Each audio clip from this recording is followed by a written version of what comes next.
வணக்கம் நண்பா, welcome to VJSK film. So இன்னைக்கு இந்த வீடியோன்னு பார்க்க போகிறோம்னா யுவா இந்த படத்துக்குன்னா ஓடிடி அப்டேட் பற்றி தான் நம்ம இந்த வீடியோவில் பார்க்க போகிறோம். ஸோ அதை பற்றி பார்க்கறது முடியும் நம்ம இதுக்கு ஃபஸ்ட் டைம் பார்த்தீங்கன்னா நம்ம சேனலை சப்ஸ்கிரைப் பண்ணிக்கோங்க. 2024 தெலுங்கு ரிலீஸ் ஆன ஒரு சூப்பரான ஆக்ஷன் ட்ராமா மூவி தான் யுவா. இந்த படத்தை யார் டேரக்ஷன் பார்த்தீங்கன்னா நம்ம சந்தோஷ் ஆனந்த்ராம் இந்த படத்தை டேரக்ஷன் பண்ணியிருக்காரு.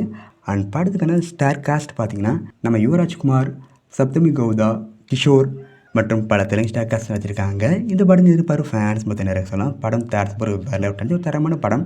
இந்த படம் எப்போ தான் ஓடிடி ஒரு சொல்லிட்டு நான் பயங்கரமாக வெயிட் பண்ணுவீங்க. ஸோ ஃபைனலாக இந்த படத்தை இப்போ நம்ம அமேசான் பிரைம் ஸ்ட்ரீம் பண்ணிட்டாங்க. இப்போ இந்த படம் நம்ம அமேசான் பிரைமில் தமிழ், தெலுங்கு, கன்னடம், மலையாளம், ஹிந்தின்னு மொத்தமாக ஒரு 5 லாங்குவேஜில் அவைலபிளாக இருக்குது. நீங்கள் இந்த படத்தை பார்க்கலாம், கன்ஃபார்ம் மிஸ் பண்ணால் பாருங்கள். ஒரு தரமான படம். அண்ட் வீடியோ பிடிச்சிருந்தா லைக் பண்ணுங்கள், கமெண்ட் பண்ணுங்கள், ஷேர் பண்ணுங்கள். அண்ட் மறக்க நம்ம சேனலை சப்ஸ்கிரைப் பண்ணிக்கோங்க. மீண்டும் இது போன்ற வீடியோவில் சந்திப்போம்.